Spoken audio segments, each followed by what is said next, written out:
Pandemics.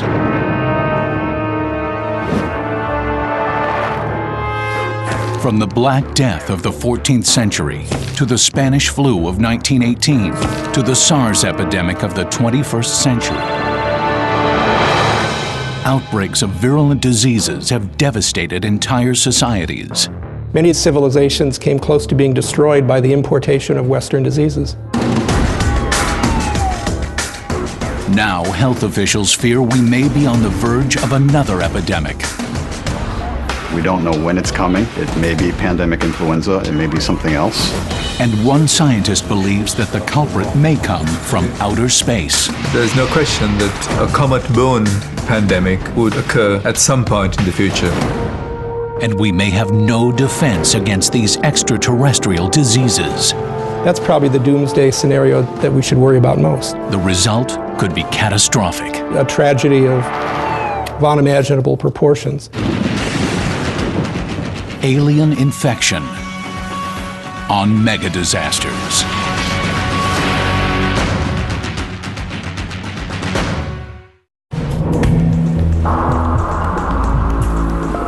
Microscopic germs hidden from the naked eye. Throughout history, these mysterious invaders have wreaked havoc on mankind with devastating outbreaks of disease. The best minds of science have searched for the origins of these epidemics. Now, a respected astrobiologist suggests that some of the worst pandemics may have come from outer space. I think every new epidemic disease had come from space originally at one point in time. If this controversial theory is correct, it could help solve the mystery of the origins of some of the deadliest epidemics in history. For thousands of years, people had no idea what caused diseases and how they were spread. Then, in the mid-19th century, scientists discovered that some diseases were caused by microbes called bacteria. 50 years later, scientists discovered even smaller disease-causing agents called viruses. It wasn't until the 1920s, 30s, or 40s that we had devices like electron microscopes that would allow us to see these very tiny viruses, visualize them, and figure out a little bit about them. Although the origins of some diseases have remained a mystery, science has been able to answer many of the questions about how germs are transmitted. Throughout history, diseases were often spread by travelers. As long as people have been traveling, so too have the germs that reside in those beings. For thousands of years, geographic barriers such as oceans, deserts, and mountains provided some protection.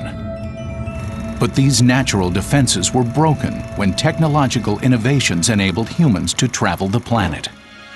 In 1492, Christopher Columbus became one of the first to breach this barrier when he sailed from Spain to what we now call the Bahamas. When Columbus returned to Europe, his king and queen celebrated his triumph. What no one realized was that he and his crew had brought back a deadly microbe. The bacteria they carried was called syphilis, an infection that is transmitted through sexual contact and attacks the nervous system and destroys the brain. For the next 5 centuries, syphilis ravaged Europe. Invariably, germs have proven to be more virulent when first introduced to a new population. Doctors of infectious disease call the phenomenon viral naivety. These particular communities had never had any experience with that bacteria or virus. And so they had a much greater immunological response, and it was much more devastating than if they had built up some antibodies, some immune response to those germs. In many cases, once a person has had a disease and survived, he will not be infected again. The human body's immune system remembers the foreign invaders who try to attack it. And sometimes its immune response is brilliant. In 1519, the conquistadors carried a contagious disease called smallpox to Mexico. Contagious literally meant it was by touch. So smallpox is a contagious disease because if you have an open sore and then you touch somebody else with that open sore, they have a high likelihood of contracting that disease. It was smallpox more than the Spaniards' swords that devastated the native population. 200 years later, Captain James Cook crossed the South Pacific and left a trail of death in his wake. These were peoples that had been living in island situations where they were cut off from contact with the outside world. Many of these civilizations came close to being destroyed by the importation of Western diseases. By the 19th century, Americans living in port cities feared the waves of immigrants coming into their midst. Ships from Eastern Europe often arrived with many of their passengers already dead. East European Jewish immigrants were called socially undesirable immigrants, as were Southern Italians and Chinese and Balkan immigrants and many others. In 1892, President Benjamin Harrison halted all immigration when back-to-back epidemics of cholera and typhus caused a panic. Typhus fever is called a filth disease because it's associated with filthy living conditions.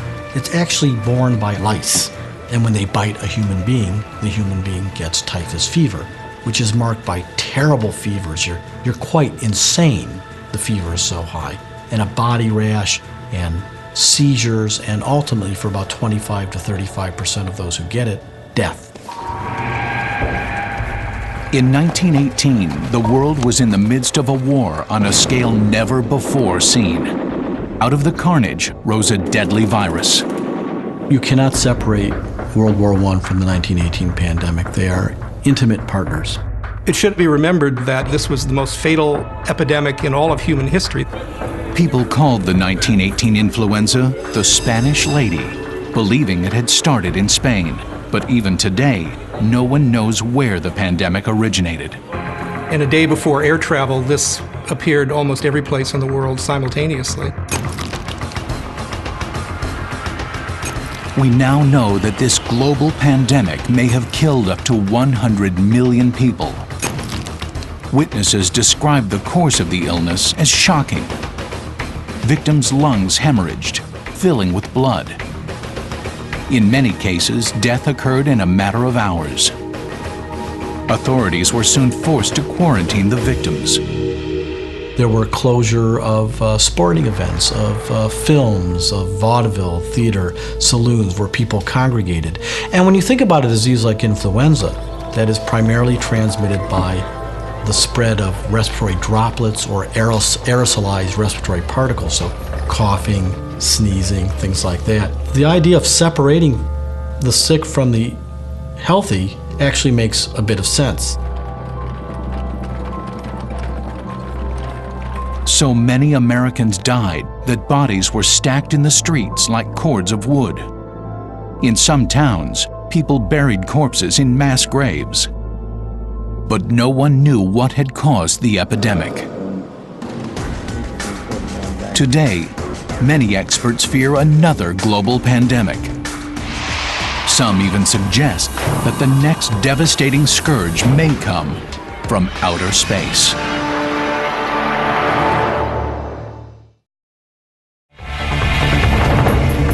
Science has made enormous progress in understanding the transmission of germs. And yet, the best minds have been unable to answer one basic question. Where do diseases originate? In answer to this question, Chandra Wickramasinghe, the director of the Cardiff Center for Astrobiology, has advanced a controversial new theory. He believes that some of mankind's deadliest pandemics have emanated not from Earth, but from outer space. Chandra's work began over 3 decades ago in conjunction with the late astronomer Sir Fred Hoyle. They investigated the possibility that life is not confined to Earth. Life is indeed a truly cosmic phenomenon, that it's not an earthbound thing, that we are part of a connected chain of being that goes through the comets to the remotest parts of our universe. This theory is known as panspermia, the hypothesis that life on Earth originated elsewhere in the universe. There has to be an enormous range in the types of microorganisms that are around in the cosmos. We have interacted and we have in fact evolved from a subset of these microorganisms. We have to conclude that our genetic ancestors still lurk amongst the stars. Chandra believes that the seeds of life were transported to Earth by comets 4 billion years ago. We know that this was a time of intense comet bombardment. Both the Earth and the Moon were being pounded by comet impacts. And I think it is quite remarkable that the oldest evidence of life on the Earth coincides with this epoch of intense bombardment, suggesting very strongly that comets did bring the first life onto the Earth. Comets are formed from material contained in the gigantic dust clouds of interstellar space.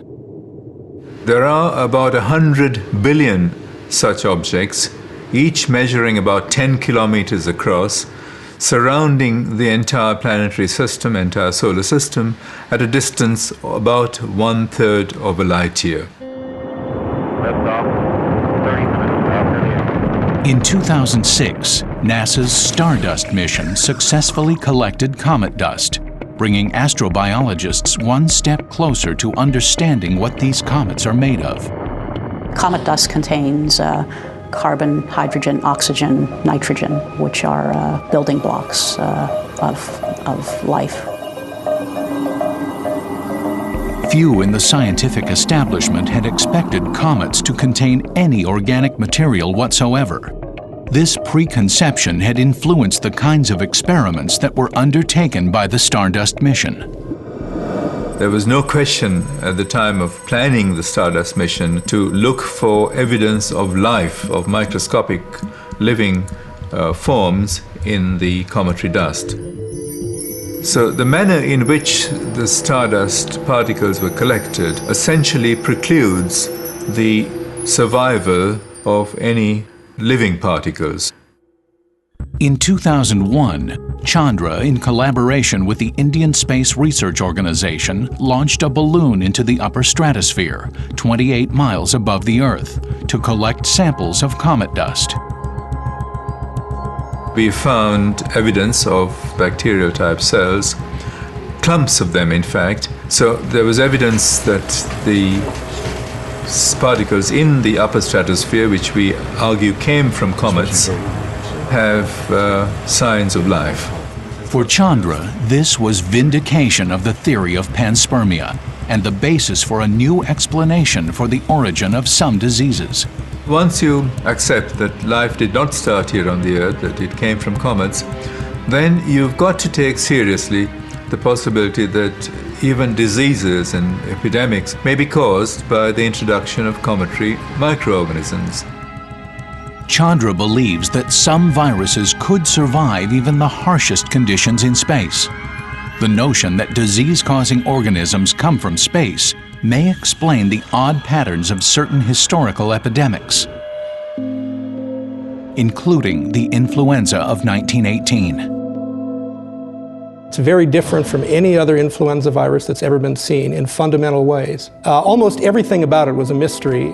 It appeared to come out of nowhere, and there was no precedent for it. The first anomaly of the 1918 epidemic was that it simultaneously struck on distant continents. The lethal wave of the 1918 pandemic started on the same day in Boston and Bombay, and this was way before air travel. This wide dispersal of the virus undermines the possibility of person-to-person transmission.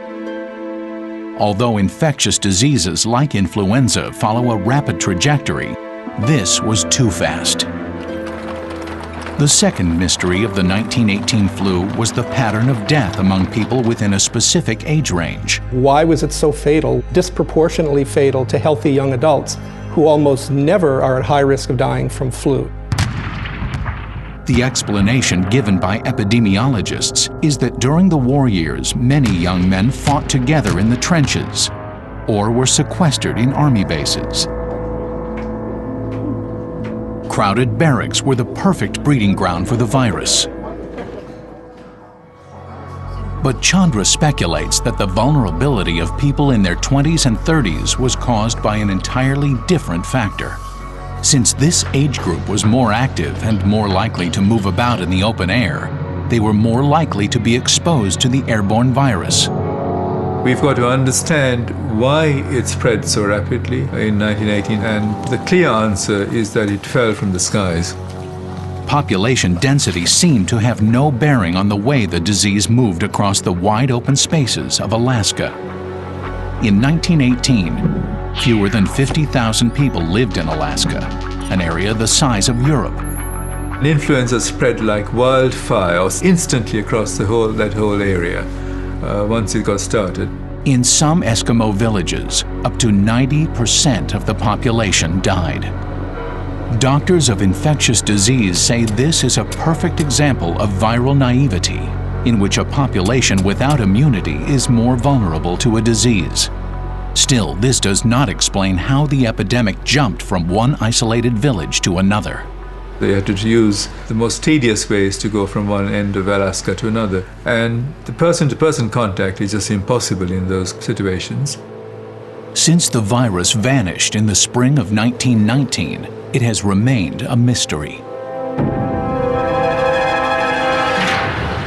A mystery that has lured several scientists to search for answers preserved in ice. Fearing a similar pandemic could strike soon, experts are in a race against time. If they unlock the virus's genetic code, they could save millions of lives.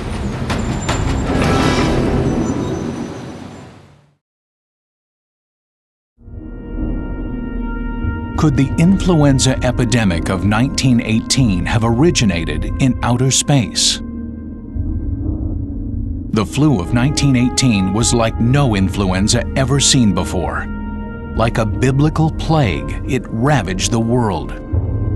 In the US, influenza appeared in September, and within 3 months, 500,000 Americans lay dead. Doctors were desperate to know where it came from and how it was transmitted. Most important, could it happen again?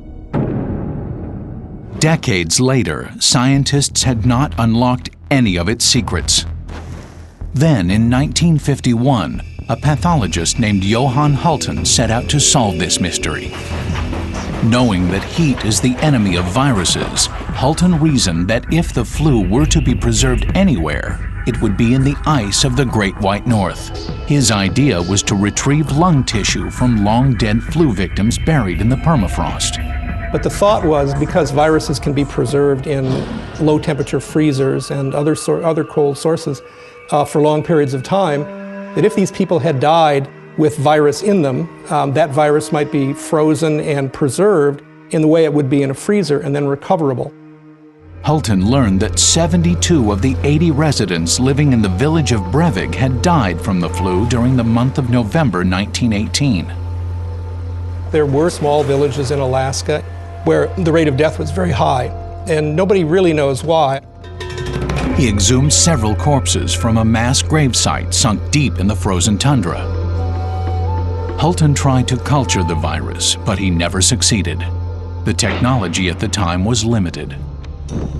44 years later, in 1995, a molecular pathologist named Dr. Jeffrey Taubenberger decided to try again. If he could sequence the virus, he might be able to make a protective vaccine. This time, Taubenberger had at his disposal a revolutionary new technique called PCR, or polymerase chain reaction. Polymerase chain reaction.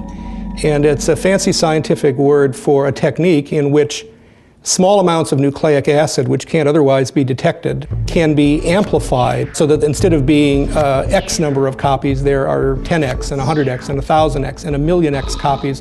When the nucleic acid is replicated, it goes from being undetectable to detectable. Once it's detectable, the sequence can be determined. Using PCR, Taubenberger analyzed lung tissue that had been fixed in formalin and stored in the tissue repository of the Armed Services Institute of Pathology.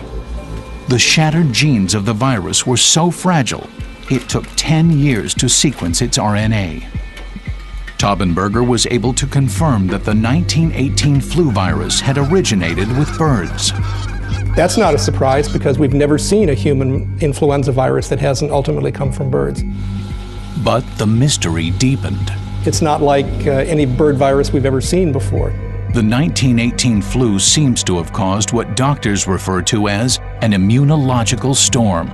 What looks to have happened in these young men and women is that their immune system was on such overdrive that it flooded their lungs with fluid, chemicals, chemotaxins, macrophages, various components of the immune system, and it did too good of a job. It actually caused more damage than perhaps the virus itself. Just as alarming, once the flu jumped species, it mutated, making it easy to transmit from person to person. It is this characteristic that sends shivers down the spines of epidemiologists. If a virus or another flu virus were to learn those kind of tricks, and we had a pandemic of a very highly fatal virus, that's probably the doomsday scenario that we should worry about most. No one knows how dangerous the next flu strain will be. But one scientist believes that the next pandemic is already lurking in the frozen material of space. Just as the 1918 flu was preserved in the ice of the Alaskan tundra, so too might alien viruses be preserved in the ice of comets. Once they are deep frozen in a small particle of ice or material of any kind, they could last for an eternity. Chandra believes there could be a pattern to the way comets deliver germs to Earth. I think the most likely scenario is that for a comet to deposit in the stratosphere a pathogenic microorganism, a pathogenic virus, and for that virus to cause the new pandemic. Chandra theorizes the SARS epidemic of 2003 is one such example. Experts now know SARS was caused by a virus that usually infects the respiratory or gastrointestinal tracts of mammals or birds, and was first identified in China. We think it came from the ingestion of a civet, which is a cat-like creature. It's a great delicacy in Chinese culture. And as those people traveled to other parts of China, they potentially infected those people. This was no surprise to epidemiologists. Asia is the epicenter of many viruses. The conventional reasoning behind this is that in Asia, people live in closer proximity to poultry and waterfowl. But Chandra has another more controversial theory. The first points of descent of a virus that is injected into the upper stratosphere has to be eastwards of the Himalayas, because that is the highest mountain range on the planet that almost pokes a hole in the stratosphere, and small particles, virus-sized particles, introduced into the Earth's environment slightly eastward of the Himalayas. If germs are dropping from space, it follows that birds would be the first recipients of a flu virus. They sample the atmosphere more extensively than any other creature on our planet. They fly across hundreds of thousands of miles, and they inhale and exhale the virus. But most astrobiologists stress that this is an unproven theory. Well, there is no direct evidence that cometary dust has been responsible for epidemics on the Earth. However, the genome revolution has positioned scientists to either prove or disprove the notion that comet dust is full of pathogens. But we do have samples of a comet now just brought back by the Stardust mission, and so there's a way to test this idea that there are organisms on comets. Coincidentally, the same technique used to sequence the 1918 flu, PCR or polymerase chain reaction, could be used to detect any microbial life present in comet dust. Every time you sort of heat and cool a sample, you can double the amount of DNA in it. And that is the method of choice for prospecting for microbes on Earth. In fact, PCR is such a sensitive life detector, scientists have used it to discover microorganisms in places where no one ever dreamed of finding life. Habitats like boiling hot springs, or frozen wastelands in Antarctica, or acid runoff with pHs of 1 even organisms that can live in high doses of radiation, bacteria that can live on nuclear fuel rods in cooling ponds. Astrobiologists are interested in hunting for microbes in space, where conditions are even more extreme. Obviously, space is a challenging environment to live. There's no liquid water, it's a vacuum, there are no nutrients or few nutrients.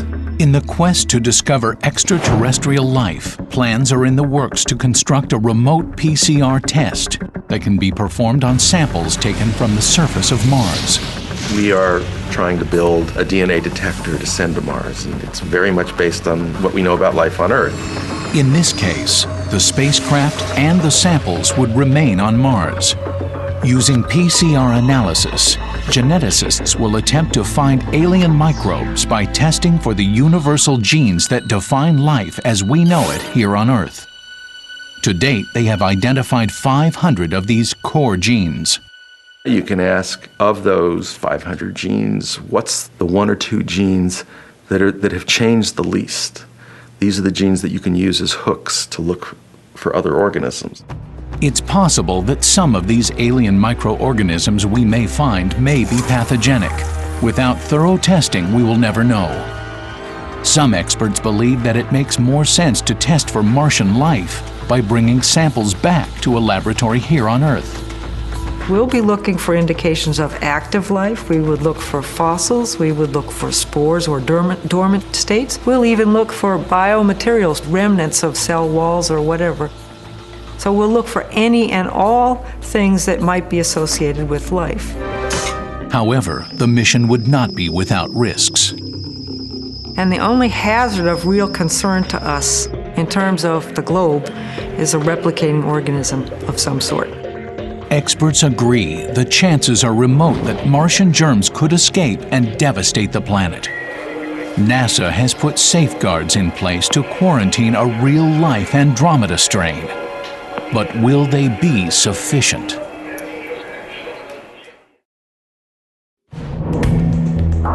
If an alien infection from outer space were to strike Earth, health officials might look to the lessons of the past for help.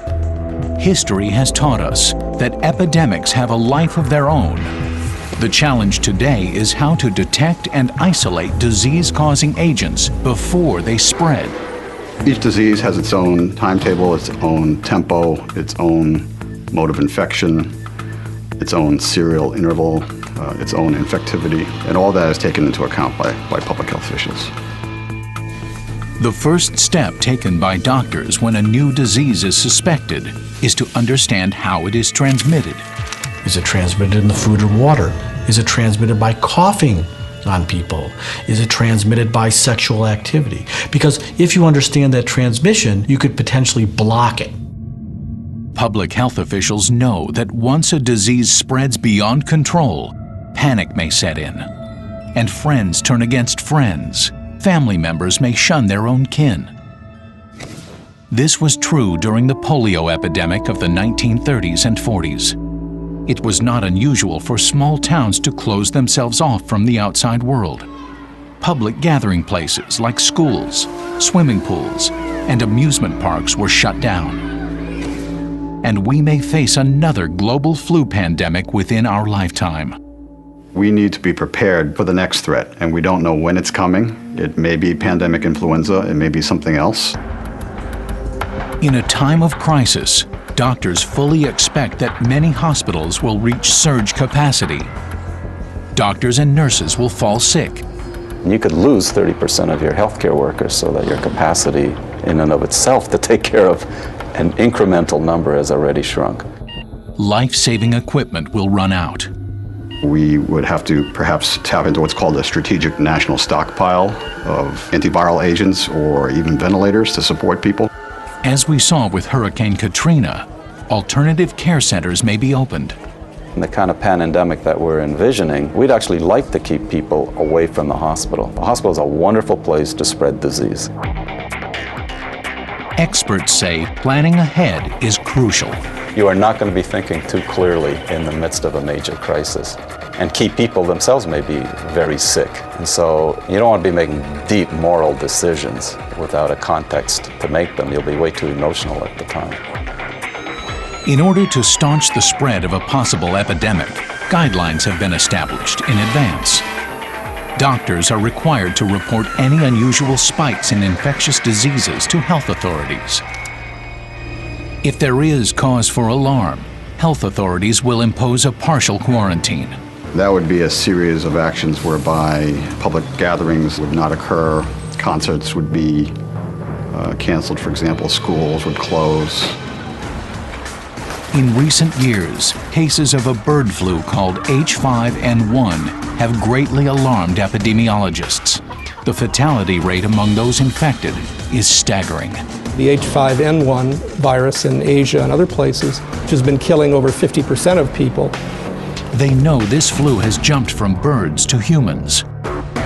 In a few isolated cases, it may have been transmitted from one person to another. If this possibility increases our anxiety, what about an alien infection brought here by a returning spacecraft?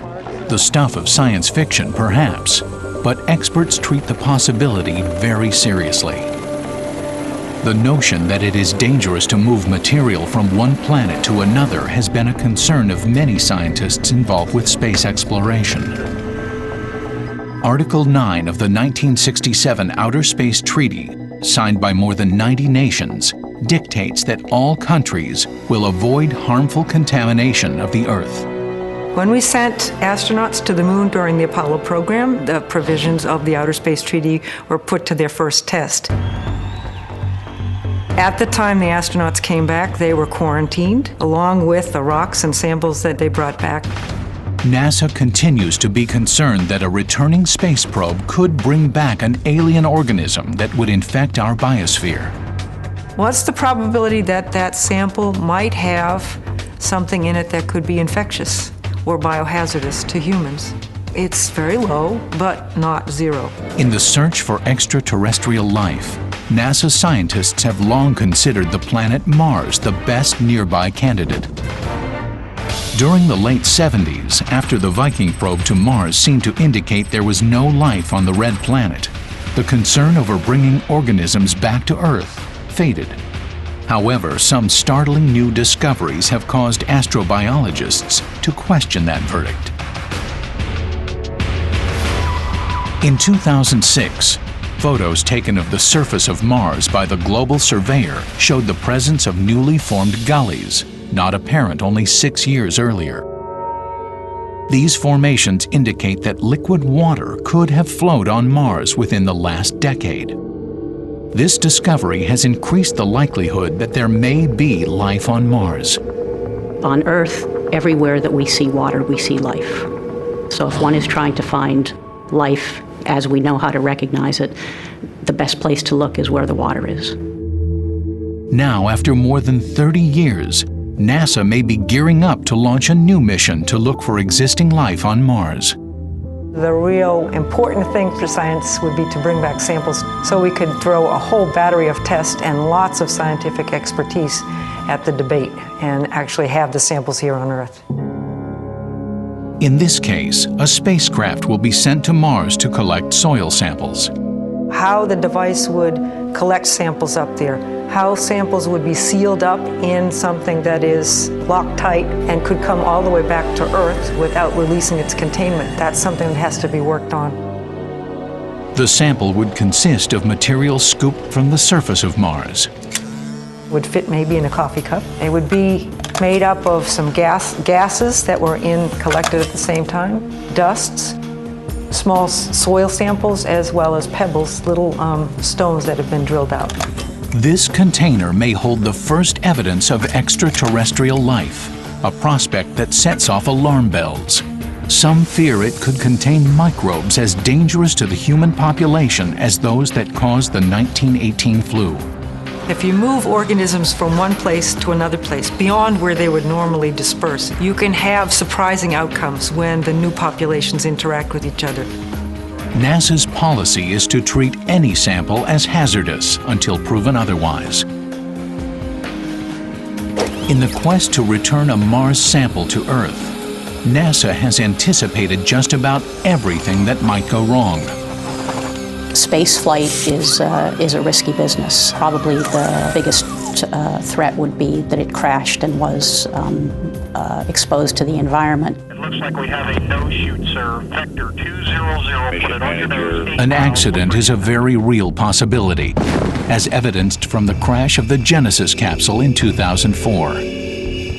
NASA engineers will safeguard against this possibility by building a craft that is designed to handle a hard landing. Even if the capsule crashes, the container that holds the Mars sample will remain intact. The capsule would be picked up at that point and transported to a quarantine module and then to a receiving lab. This facility would meet Biosafety Level 4 containment standards. Biosafety Level 4 is the maximum containment used by Center of Disease Control and others when handling the most virulent organisms on Earth. Not because we think that a virulent organism would be in the sample, but because we don't know. And in that uncertainty, we want to take the conservative route, which means to treat it the strictest way you can until you know more. So we're at that point in history where, like Columbus, we have the technology, we are looking to a new world, it's off our planet, and we have lots of ideas, but they're backed up by science, and it just really opens the whole idea of life in this universe into a new dimension. NASA has taken precautions to prevent alien organisms from reaching Earth on a returning space probe. But what if an alien infection should reach the Earth by another route? Some infectious disease experts subscribe to the theory that the 1918 flu epidemic came from outer space. If it is true, it could happen again. One day in the future, a real-life Andromeda strain could come to Earth. A global pandemic brought by a comet. I think it's inevitable. There's no question that a comet-borne pandemic would occur at some point in the future. The comet passes within 9 million miles of Earth and streaks by, depositing dust into our upper atmosphere. There is a stellar-like head from which there are a couple of tails, long tails, streaming out. These long tails are essentially the evaporated material from the surface of the comet. The Earth's gravity pulls these particles to the surface. The dust begins falling toward Earth. Ordinarily, the Earth's gravity pulls the dust down slowly. It can take decades for the particles to reach the Earth's surface. But every 11 years, the Sun enters what astronomers call a sunspot cycle. The Sun is a very active star. On the surface, it is spewing out energetic particles, electrons, and magnetic fields are present in large quantity. During a peak in sunspot activity, huge quantities of energetic particles are ejected from the Sun's surface. The charged particles lead to the production of very strong electric fields. The electric field effect pulls the virus down to Earth very quickly, providing the final ingredient for a pandemic. You seem to need the peak of sunspots plus the virus injection to trigger a flu pandemic. Migrating birds inhale the dust, ingesting virus particles contained within the dust. An avian reservoir of virus is very easily established from an external source. The birds now carry a lethal virus in their digestive tracts. A few mutations, and the virus jumps species. The virus quickly spreads to cities across the globe. Among them, Washington, D.C. Several infected patients arrive in the emergency room of a local hospital. The waiting room is crowded, and they are forced to sit elbow to elbow with other patients. Someone sneezes. 85 million bacteria and 4,600 invisible viral particles explode into the air, hurling at a muzzle velocity of 152 feet per second. The particles travel up to a distance of 12 feet. They linger in the air for more than half an hour. During this time, each mucousy droplet spawns 19,000 colonies of bacteria. It's a biological mega-disaster in the making. Several of the patients complain of extreme fatigue and heaviness in their chests. Doctors order diagnostic tests.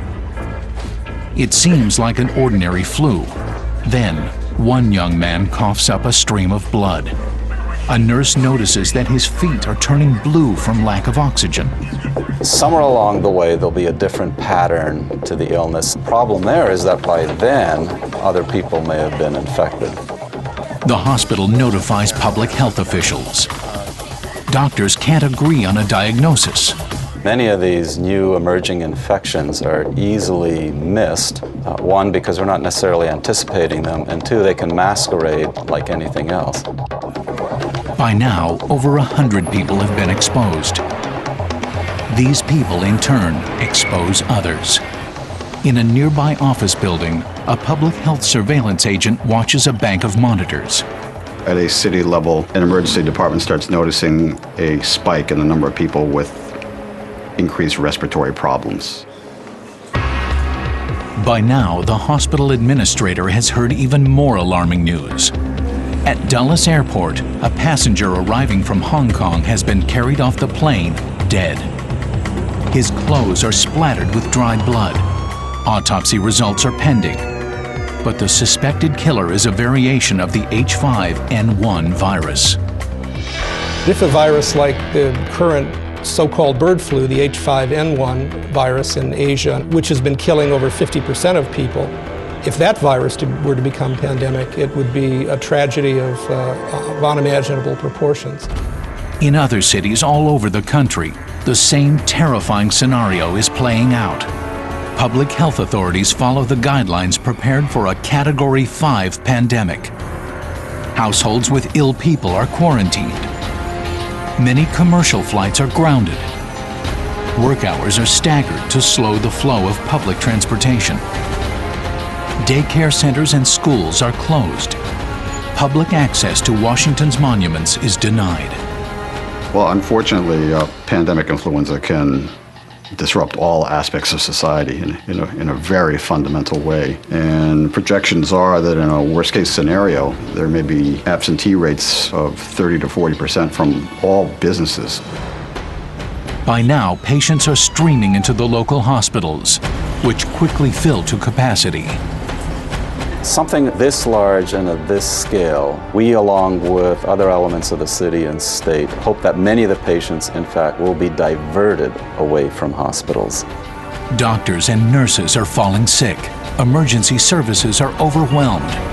Bottom line is, really massive epidemic. We will run out of respirators, not just in this region, but in the country. Emergency room doctors do their best to evaluate patients.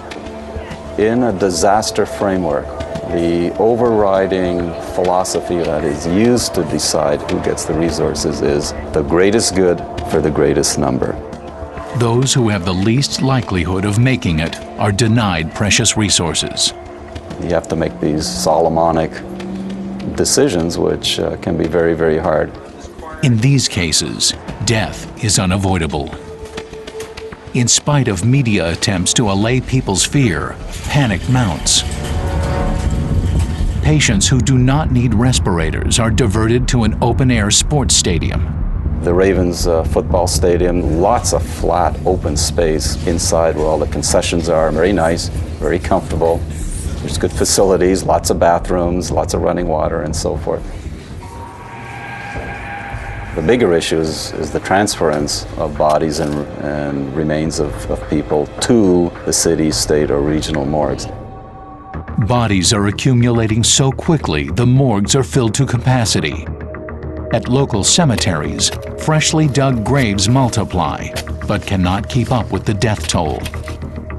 3 weeks into the epidemic, Washington, D.C. is a ghost town. And Washington is not alone. Cities all over the country are grappling with what has become a biological catastrophe, affecting millions of lives. For now, this scenario is still fiction. But if it should happen, can science help us find a way to protect ourselves against this kind of epidemic?